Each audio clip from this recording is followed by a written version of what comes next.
I was standing in my shed, staring at the empty space where my brand-new Husqvarna leaf blower should have been, when I realized my Monday morning had just taken a nosedive into the ridiculous.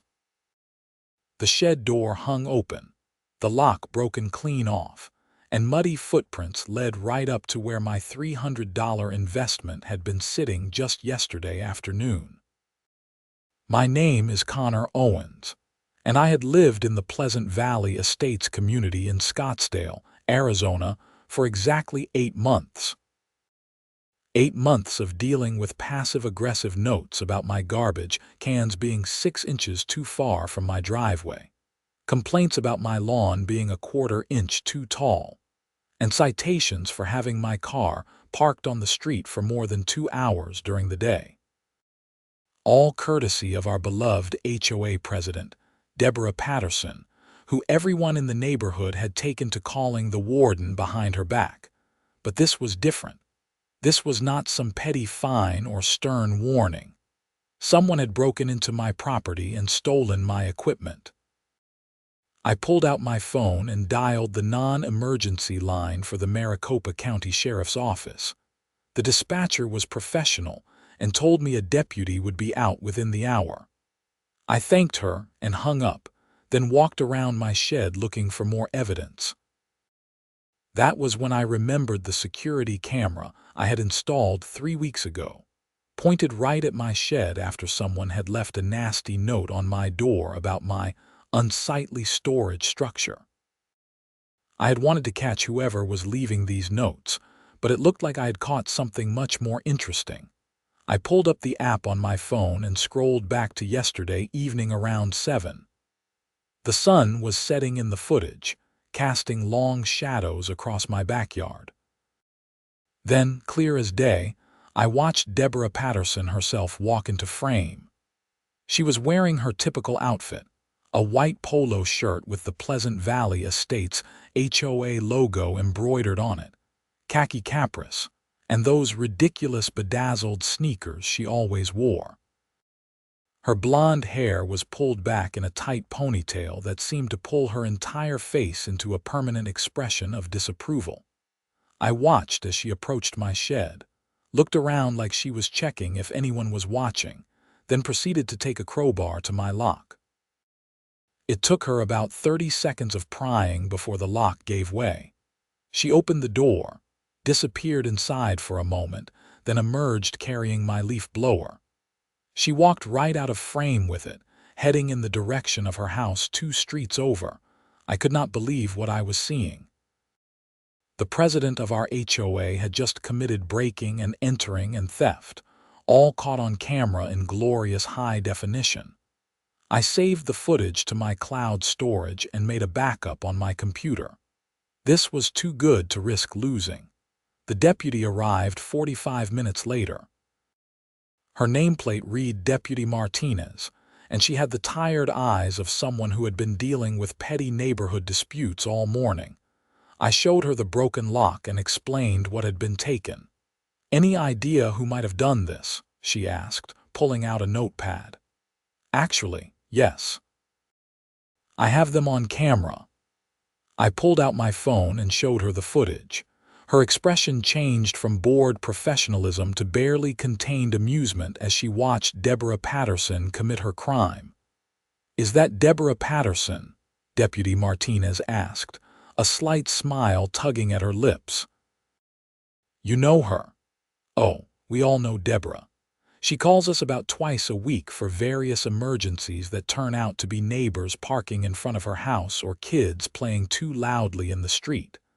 Last month she tried to have someone arrested for having the wrong color mailbox." "Sounds about right. Can you send me that footage?" I airdropped it to her phone right there. Deputy Martinez watched it again, this time without trying to hide her grin. "Mr. Owens, I am going to be honest with you. I have been waiting for something like this for a long time. Every deputy in our division will be thrilled to hear about this. So what happens now?" "Well, technically this is burglary in the 3rd degree under Arizona law, breaking into a structure to commit theft. That is a class 4 felony. I am going to go have a conversation with Miss Patterson and see if we can recover your property. Would you like to accompany me?" I absolutely would like to accompany her. We drove separately to Deborah's house, which was a massive 2-story Mediterranean-style home with a meticulously maintained lawn that looked like it belonged on a golf course. Her white Cadillac Escalade sat in the driveway with a vanity plate that read, "HOA Boss." I wished I was making that up. Deputy Martinez knocked on the door while I stood slightly behind her. After a moment, Deborah answered, her face immediately shifting from annoyed at being disturbed to confused at seeing a deputy at her door. "Can I help you, officer?" "Miss Patterson, I am Deputy Martinez with the Maricopa County Sheriff's Office. I need to speak with you about a theft that occurred yesterday evening." Deborah's eyes flicked to me, and I saw recognition dawn on her face. "I do not know what he told you, but I assure you I have done nothing wrong. If anything, he is the one who should be investigated. His shed is in violation of HOA Code Section 12-4-B, which clearly states that all outbuildings must be painted in approved colors, and his is clearly not the right shade of beige." "Madam, I am not here about your HOA regulations. I am here because Mr. Owens' leaf blower was stolen from his shed last night, and we have video evidence showing you taking it." The color drained from Deborah's face. "That is preposterous. I would never steal anything. I am a pillar of this community. I have been HOA president for 6 years. I have kept property values high and maintained our standards. How dare you accuse me of theft?" "I am not accusing you, madam. I am showing you." Deputy Martinez pulled out her phone and played the video. I watched Deborah's face go through several emotions in rapid succession: shock, anger, fear, and then finally landing on indignant defiance. That leaf blower was a violation of noise ordinance regulations. The HOA bylaws clearly state that no gas-powered lawn equipment may be operated before 9 in the morning or after 6 in the evening on weekdays, and not before 10 on weekends. He was using it at 8:45 last Saturday morning. I received 3 complaints.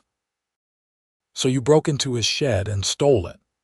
Deputy Martinez asked, her tone making it clear how absurd that justification was. "I confiscated it. That is completely different. As HOA president, I have the authority to confiscate items that are being used in violation of community regulations." "No, madam, you do not. You are not a law enforcement officer. You are a private citizen who committed burglary. Where is the leaf blower? I am not telling you anything without my lawyer present." Deputy Martinez's expression hardened. "Madam, we can do this the easy way or the hard way. The easy way is you return Mr. Owens' property right now, and we discuss whether he wants to press charges. The hard way is I get a warrant, search your property, and arrest you for burglary. Which would you prefer?" Deborah stood there for a long moment, her face turning an impressive shade of red. Finally, she turned on her heel and stormed into her house. We heard banging and crashing from inside, and then she returned carrying my leaf blower. She shoved it at me with enough force that I had to take a step back.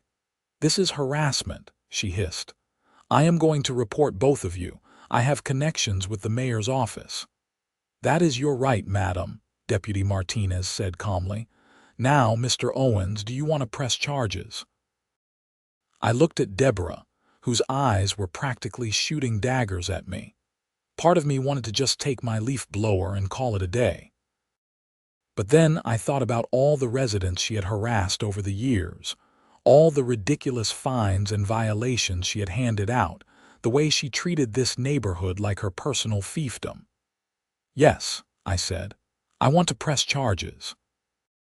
"You are making a huge mistake," Deborah said, her voice shaking with rage. "I will make your life a living hell. I will fine you for every tiny violation. I will make sure you regret this." "Madam, I would strongly advise you not to threaten Mr. Owens in front of a law enforcement officer," Deputy Martinez said. "Deborah Patterson, you are under arrest for burglary in the 3rd degree." She pulled out her handcuffs. What happened next would become legendary in Pleasant Valley estates for years to come. Deborah tried to run back into her house. Deputy Martinez, who apparently dealt with this sort of thing regularly, caught her by the arm before she made it 2 steps. Deborah then proceeded to scream at the top of her lungs that she was being assaulted, that this was police brutality, and that she was going to sue everyone involved. Neighbors started coming out of their houses to watch the spectacle. I recognized several of them, people who had been on the receiving end of Deborah's wrath over the years. More than a few of them were recording on their phones. Deputy Martinez calmly cuffed Deborah while reading her rights. Deborah continued to scream about civil rights violations and illegal searches. When Deputy Martinez tried to walk her to the patrol car, Deborah went limp and dropped to the ground, forcing the deputy to call for backup. Another patrol car arrived within minutes. Deputy Chen, according to his nameplate, got out and assessed the situation with the weary expression of someone who had been through this before. Between the two of them, they managed to get Deborah into the back of Deputy Martinez's patrol car, where she continued to scream and kick at the windows. "Well, that was exciting," Deputy Chen said to me. "You are the one with the stolen leaf blower, that's me. Got it on camera, crystal clear. Beautiful. We have been waiting for something solid on her for years. She has made our lives miserable with constant calls about nothing. Last week she called because a FedEx truck was idling in front of her house. Wanted us to cite the driver for pollution violations." Deputy Martinez came over, looking slightly disheveled. "Mr. Owens, you will need to come down to the station to give a formal statement." "Can you do that this afternoon?" "Absolutely. Bring copies of that video footage, multiple copies if possible." I nodded and watched as they drove away with Deborah still screaming in the back seat. The neighbors who had gathered were buzzing with conversation. An older man I recognized from 3 houses down came over to me. "Is it true? She stole your leaf blower, broke into my shed and took it, said she was confiscating it for HOA violations." He let out a long whistle. "That woman has been a nightmare for 15 years. Do you know she tried to fine me $500 because my roses were the wrong color. Said only red and white roses were approved. Mine were pink. I told her they started red and faded in the sun, and she said that was my problem." A woman I did not recognize came over. "She fined us $1,000 when our teenage son left his skateboard on the front porch. Called it an unapproved recreational equipment display." More neighbors gathered, and the stories kept coming. Deborah had apparently been terrorizing Pleasant Valley estates for well over a decade, and everyone had their own horror story. The picture that emerged was of someone who had taken a small amount of power and wielded it like a weapon against anyone who dared to step out of line. I spent the next hour hearing these stories, and by the end, I was more convinced than ever that pressing charges had been the right decision. This was not just about my leaf blower. This was about someone who had been operating like a petty tyrant finally facing consequences for her actions. That afternoon, I went to the sheriff's station and gave my formal statement. I brought the video footage on a USB drive, my phone, and a cloud storage link just to be safe. The detective who took my statement, Detective Wilson, was thoroughly entertained by the whole thing. "I have to tell you," he said after watching the video for the 3rd time. "In 20 years of law enforcement, I have seen a lot of stupid crimes. But watching an HOA president break into someone's shed with a crowbar to steal a leaf blower because they did not like when it was being used, that is a new one. What happens now? Well, she will be arraigned, probably tomorrow. Given that it is a Class 4 felony, she is looking at potential prison time, though as a first offense she will probably get probation and community service. The DA will be in touch with you about whether this goes to trial or if she takes a plea deal. And what about retaliation? She threatened to fine me for everything she could find. Detective Wilson leaned back in his chair. Here is where it gets interesting. By pressing charges, you have created a paper trail. If she does start hitting you with a bunch of fines or violations now, that establishes a pattern of retaliation. That could lead to additional charges like harassment or witness intimidation. Plus, her position as HOA president is going to come under serious scrutiny now. I would be very surprised if she is still in that position by the end of the month. He was right about that, but the path to get there was more complicated than any of us expected. The next day, Deborah was arraigned and released on her own recognizance. By that evening, a letter had been slipped under my door. It was from the HOA board, signed by all 5 members including Deborah, informing me that I was being fined $5,000 for various violations including unapproved security camera placement, shed paint color non-compliance, excessive noise violations dating back 3 months, and creating a hostile environment within the community. I took pictures of the letter and immediately sent them to Detective Wilson. He called me back within an hour. That woman is dumber than I thought, he said. She is literally creating evidence of retaliation. Forward that to the DA's office as well. I will send someone out there to have a conversation with the HOA board. The next morning, I woke up to find my front lawn had been spray painted with the words snitch in bright orange. My security cameras caught 3 teenagers doing it at 2 in the morning. What the cameras also caught was Deborah Patterson's Escalade idling at the end of my street while the vandalism took place, and the teenagers getting into her car immediately after. I called Deputy Martinez directly this time. She came out, watched the footage, and actually laughed. She is making this so easy. That's conspiracy to commit criminal damage right there. By noon, Deborah had been arrested again, this time with the addition of witness intimidation charges. The 3 teenagers turned out to be the sons of other HOA board members, and they immediately gave up Deborah when questioned, saying she had paid them $200 each to teach the troublemaker a lesson.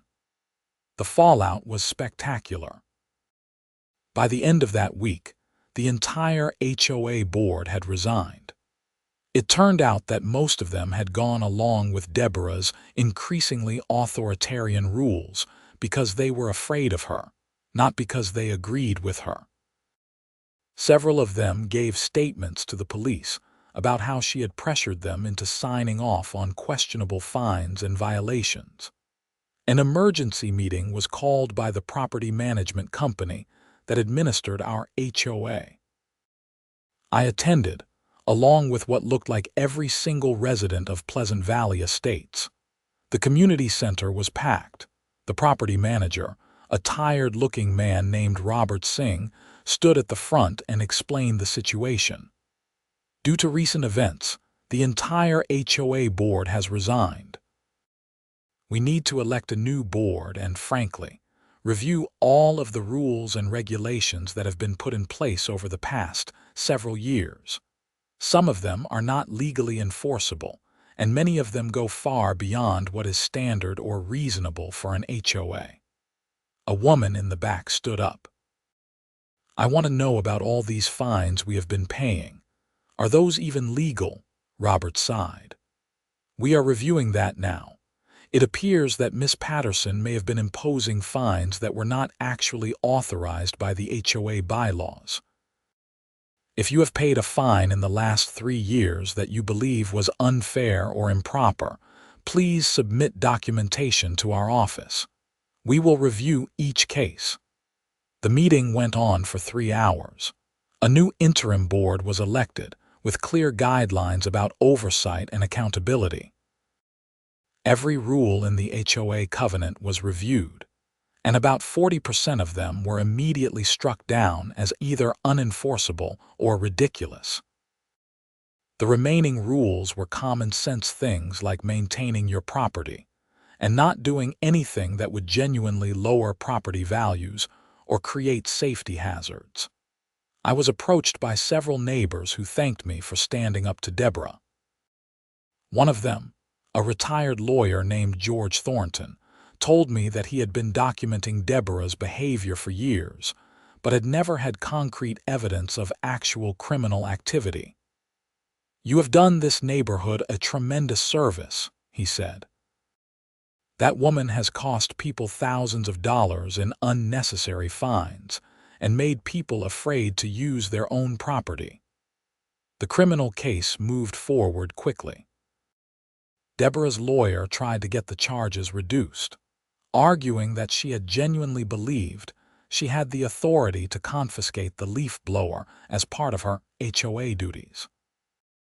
The prosecutor, a sharp woman named Sarah Reeves, shut that down immediately by presenting evidence of the retaliation and witness intimidation. "Your client did not just make a mistake," she told the judge during a hearing I attended. "She committed burglary, and then when the victim pressed charges, she orchestrated a campaign of harassment and intimidation. This is not someone who was confused about her authority. This is someone who believed she was above the law." The judge agreed. Deborah was offered a plea deal. Plead guilty to 1 count of burglary and 1 count of witness intimidation, serve 6 months in county jail, 3 years of probation, and pay restitution to me and perform 200 hours of community service. If she refused, the case would go to trial with the possibility of much more serious consequences. Deborah's lawyer advised her to take the deal. From what I heard through the neighborhood grapevine, Deborah insisted on her innocence right up until the day she was supposed to enter her plea. Then reality apparently set in when her lawyer showed her the video footage one more time and explained that a jury was going to watch her break into my shed with a crowbar. And no amount of arguing about HOA authority was going to change how that looked. She took the plea deal. The sentencing hearing was scheduled for 3 weeks later. In the meantime, more interesting developments occurred. George Thornton, the retired lawyer, filed a class action lawsuit against Deborah and the former HOA board on behalf of all Pleasant Valley Estates residents who had been improperly fined over the past 6 years. He had been collecting evidence and documentation, and with Deborah's criminal conviction, he had a strong case. The lawsuit claimed that Deborah had imposed over $200,000 in improper fines over her tenure as HOA president. Some people had been fined thousands of dollars for violations that were either completely made up or grossly exaggerated. One couple had been fined $1,500 because their teenage daughter had a small vegetable garden in the backyard. Deborah had claimed it violated rules about commercial agriculture, even though the family was just growing tomatoes and lettuce for their own use. I was named as one of the lead plaintiffs in the lawsuit, since I was the one whose complaint had started the whole thing unraveling. George kept me updated on the progress. "The property management company is cooperating," he told me over coffee at a local shop. "They are horrified by what Deborah was doing. Turns out she was not reporting most of these fines to them. She was just sending letters on HOA letterhead and collecting money directly through a PayPal account she controlled. She was embezzling. That is exactly what she was doing. The property management company had no idea. They thought she was just overly strict. Now they are doing a full audit, and it looks like she pocketed at least $50,000 over the years." That revelation led to additional criminal charges. The DA added theft and fraud charges to Deborah's case. Her plea deal was yanked, and now she was facing a potential trial on 6 different felony counts. Her lawyer came back to the negotiating table. The new plea deal was worse. 18 months in prison, 5 years of probation, full restitution to all victims including me and everyone involved in the class action lawsuit, and a permanent ban from serving on any HOA board in Arizona. This time Deborah took the deal immediately. The sentencing hearing was standing room only. It seemed like half the neighborhood showed up. The judge, a stern woman named Judge Patricia Coleman, listened to statements from multiple residents about how Deborah's actions had affected them. One elderly man testified that he had paid over $4,000 in fines over 3 years for things like his grass being too long when he was recovering from surgery, his car being improperly parked in his own driveway, and his grandchildren's toys being visible from the street during a family visit. He had paid because he was afraid of losing his home if the fines kept accumulating. A single mother testified that Deborah had fined her for having a commercial vehicle in her driveway. The vehicle was a minivan with her cleaning company's name on the side. She used it to get to work and support her 2 children. The fines had totaled $2,500 over 6 months. She had been terrified of losing her home and had taken out a predatory loan to pay them. The stories went on. Judge Coleman listened to each one, her expression growing darker. When it was finally time to speak, she addressed Deborah directly. "Miss Patterson, I have been on the bench for 19 years. In that time, I have seen many people abuse positions of authority. I have seen police officers abuse their power. I have seen government officials accept bribes. I have seen business owners exploit their employees. But what you have done is particularly insidious because you targeted people in their homes. You made people afraid in the place where they should feel most safe and secure. You turned a homeowner association, which is meant to maintain property values and create a pleasant living environment, into your personal fiefdom where you could extract money and exercise control over your neighbors." She paused, looking down at the paperwork in front of her. "The plea agreement calls for 18 months in prison. I am accepting that agreement, but I want to be clear that if this were going to trial and you were convicted, I would sentence you to the maximum allowed under Arizona law. You have shown no remorse, no understanding of the harm you have caused, and no willingness to take responsibility until you were facing prison time." Deborah was led away in handcuffs. The courtroom erupted in applause, which Judge Coleman allowed for a moment before calling for order. Outside the courthouse, I was approached by a reporter from the local news. She asked if I would be willing to do an interview about the case. I agreed, figuring it might help other people in similar situations realize they did not have to put up with abusive HOA boards. The interview aired that evening. The story went viral locally and then spread nationally. Apparently, HOA horror stories struck a chord with people across the country. I started getting messages from people all over Arizona and even other states, sharing their own experiences with tyrannical HOA boards. A few days later, an Arizona state legislator reached out to me. Her name was Senator Rita Morrison, and she told me she had been working on HOA reform legislation for years.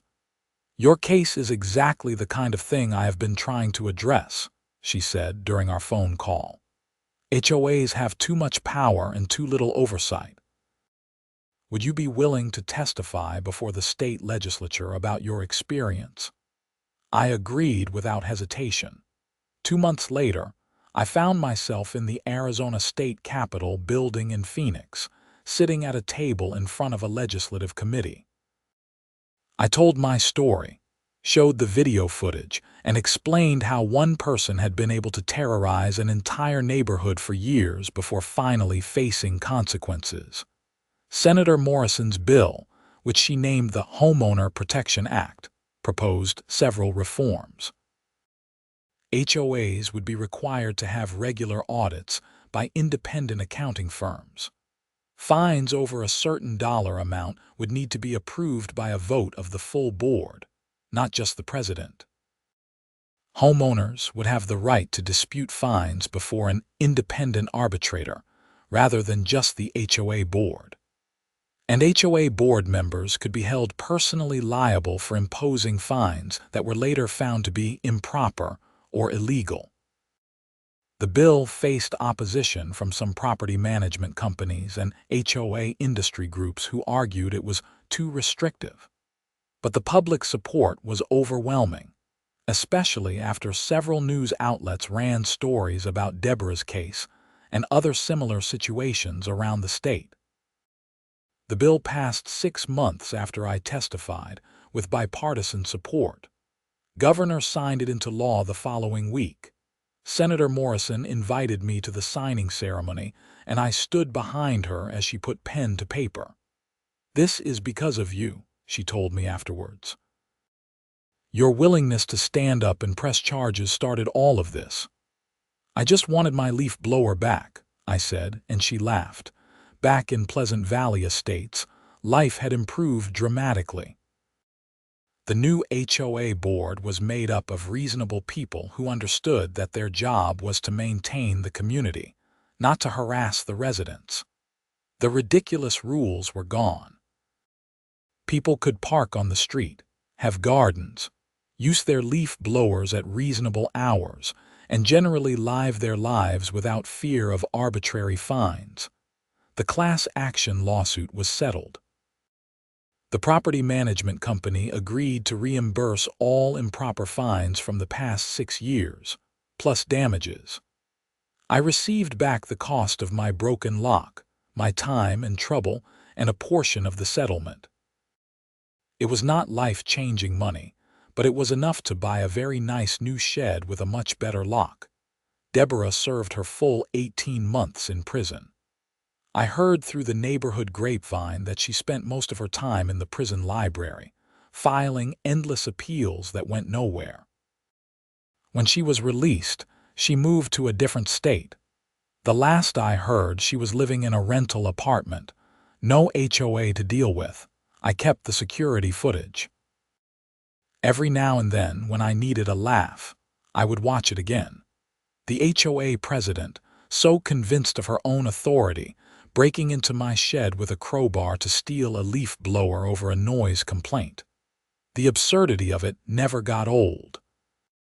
My neighbors and I developed a much stronger sense of community after everything that happened. We started having regular block parties and neighborhood barbecues. People actually talked to each other instead of hiding in their houses afraid of the next violation notice. Property values, despite fears that loosening the strict rules would hurt them, actually went up. Turns out people want to live in a friendly neighborhood where they are not constantly worried about being fined for arbitrary violations. A year after everything happened, I was elected to the HOA board. I had not wanted to run, but several neighbors convinced me that having someone who understood what could go wrong with unchecked HOA power would be valuable. They were right. I served a 2-year term and used that time to help implement more safeguards and accountability measures. We created a transparent budget that all residents could review. We established a formal appeals process for any fines or violations. We limited the board's ability to impose fines without oversight, and we made sure that every rule we enforced was reasonable, necessary, and applied consistently. During my time on the board, I heard from HOA horror story victims all over the country. Some were dealing with situations even worse than what we had experienced. I tried to help where I could, offering advice on documenting violations, understanding their rights, and when it might be appropriate to involve law enforcement. The local sheriff's office even asked me to speak at a community meeting about HOA issues. Deputy Martinez, who had arrested Deborah, introduced me. "Mr. Owens showed us something important," she told the crowd. "HOA boards are not above the law. Just because someone has a title and some authority over community rules does not mean they can violate your rights or break the law. If your HOA is engaging in illegal behavior, document it and report it. We will take it seriously." I spoke for about 20 minutes, telling my story and explaining the warning signs of an abusive HOA board. The meeting was packed, and the questions went on for over an hour afterward. Person after person shared their own experiences, some of which were shocking even after everything I had been through. One man told us his HOA had tried to force him to remove his wheelchair ramp, claiming it was unsightly. That was clearly a violation of federal disability laws, but the HOA had threatened him with fines anyway. Deputy Martinez took his information and promised to look into it. A woman described how her HOA president had installed security cameras pointed at her property and was documenting her every move, then sending her violation notices for things like staying in her pajamas past noon on weekends. That bordered on stalking, and again, Deputy Martinez took notes. The meeting reinforced something I had learned through my experience. HOAs could serve a useful purpose in maintaining communities, but they attracted people who craved power and control. Without proper oversight and accountability, they could become instruments of harassment and abuse. After my term on the HOA board ended, I was happy to step back and return to normal life. I still lived in Pleasant Valley Estates, but now it actually lived up to its name. The neighborhood was pleasant. The valley views were still beautiful, and nobody was going to break into my shed. I replaced my old leaf blower, by the way. Got an electric one this time, much quieter. Not because I was worried about complaints, but because it was actually better for the early morning yard work I preferred to do. Funny how things work out. Looking back on everything, I sometimes wondered what would have happened if I had not installed that security camera. Deborah probably would have gotten away with stealing my leaf blower. I might have just bought a new one and moved on. She would have continued terrorizing the neighborhood, collecting illegal fines and making people miserable. But I did have the camera, and she did get caught. And an entire neighborhood was better off because one person finally faced consequences for abusing their authority. The leaf blower incident, as it became known in our neighborhood, was a reminder that standing up to bullies was worth it, even when it seemed easier to just go along. It was a reminder that documentation and evidence mattered. And it was a reminder that nobody, not even someone with a title and perceived authority, was above the law. I still get messages occasionally from people dealing with HOA issues. I always respond with the same advice. Document everything, know your rights, and do not be afraid to involve law enforcement when actual crimes are committed. HOA boards rely on people being intimidated and not fighting back. The moment you stand up to them with evidence and legal backing, their power crumbles. Pleasant Valley Estates celebrated its 50th anniversary last month. The new HOA board organized a huge party in the community center. There were speeches about the history of the neighborhood, recognition of longtime residents, and a general celebration of community spirit. During the event, George Thornton pulled me aside. He was the retired lawyer who had organized the class action lawsuit. "You know," he said, "I have been thinking about writing a book about what happened here. The Deborah Patterson case and how it changed this community. Would you be interested in contributing? What would you want from me? your story in your own words. How you felt when you discovered the theft, the decision to press charges, everything that happened after. I think it could help other people in similar situations. I thought about it for a moment. Will it help people? I think it could help a lot of people. Then yes, I will help. We worked on the book on and off for about 6 months. George interviewed dozens of residents, compiled legal documents, and created a comprehensive account of how an HOA president had abused her power and how a community had come together to stop her. My contribution was a detailed first-person account of the events from my perspective. The book was published by a small press that specialized in legal issues and consumer protection. It was not a bestseller, but it found its audience. HOA reform groups across the country started recommending it. Law schools used it as a case study in property law classes. And most importantly, people in situations similar to what we had experienced found it and realized they were not alone. I received a letter about a year after the book came out from a woman in Florida. She had been dealing with an abusive HOA president who had been imposing illegal fines and threatening residents. After reading the book, she installed security cameras, documented the HOA president's behavior, and eventually caught him on camera vandalizing her property in retaliation for a complaint she had filed. The evidence led to criminal charges, and just like in our case, the entire HOA structure was reformed. "Your story gave me the courage to fight back," she wrote. "Thank you for showing me it was possible."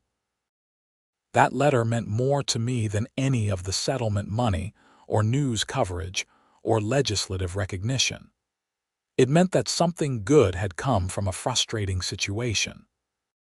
It meant that Deborah Patterson's theft of my leaf blower had inadvertently sparked a movement toward HOA accountability that was helping people far beyond our little neighborhood in Scottsdale. I kept that letter on my desk, along with a photo of Deputy Martinez and me from the day Deborah was arrested. In the photo, I am holding my recovered leaf blower, and Deputy Martinez is grinning. It was a reminder that sometimes the right thing to do was also the most satisfying thing to do. These days, I spend my weekends doing yard work without fear of violation notices. I use my leaf blower whenever I need to, within reasonable hours of course. I park my car on the street if I feel like it. I have a small garden in my backyard where I grow tomatoes and peppers. And I live in a neighborhood where people wave to each other and have conversations instead of filing complaints. All because I had a security camera pointed at my shed, and Deborah Patterson was dumb enough to commit a felony right in front of it. Sometimes I run into people from the old HOA days. They always want to talk about what happened, about how different things are now. One couple told me they had almost sold their house and moved before Deborah was arrested because they could not take the harassment anymore. They decided to stay after the new board was elected, and now they could not imagine living anywhere else. Stories like that made everything worthwhile. The stress of the criminal case, the retaliation, the media attention, the legislative testimony, all of it had been worth it to help people reclaim their homes from an authoritarian bully. The security camera system I installed had expanded over the years. I now had cameras covering my entire property, not because I was paranoid, but because I had learned the value of documentation. I had upgraded to a system with better night vision, higher resolution, and more storage. And I made sure all my neighbors knew where to get the same system if they wanted it. Several of them took me up on that recommendation. The neighborhood was now probably one of the most surveilled areas in Scottsdale, at least by the residents themselves. But it was not about spying on each other. It was about protection and documentation if anything went wrong. The new HOA board actually appreciated this. When there was a legitimate issue, like a package theft or vandalism, there was usually camera footage available to help resolve it. It created a community where people looked out for each other instead of looking for violations to report. I thought about that contrast often. Under Deborah's leadership, the neighborhood had been a place of surveillance and suspicion, where people watched each other to find things to complain about. Now we had even more cameras, but they were used for protection and community support. The difference was intent and culture. As I wrapped up my thoughts on everything that had happened, I realized how much had changed in just a few years. A simple theft had exposed systemic problems, led to criminal convictions, inspired legislative reform, helped create a supportive community, and even resulted in a book that was helping people across the country. And it all started because I installed a security camera to catch whoever was leaving nasty notes on my door. Life had a funny way of working out sometimes. You set out to solve one small problem and end up changing things in ways you never imagined. That leaf blower theft was simultaneously the most frustrating and the best thing that happened to me in Pleasant Valley Estates. I still lived in the same house, still used the same shed, and still had the same neighbors. But everything else was different in the best possible way. The neighborhood was a community now, not a prison with strict rules and fearful inmates. And every time I pulled out my leaf blower to clear my driveway, I smiled and remembered the day Deborah Patterson decided to steal it. That single act of petty tyranny had backfired so spectacularly that it dismantled an entire system of abuse and created something better in its place. Justice had been served, lessons had been learned, and life was good in Pleasant Valley Estates. All because an HOA Karen stole my leaf blower from my shed, and I had the security footage to prove it. The sheriff had laughed when she saw the video, and in the end, we all got the last laugh.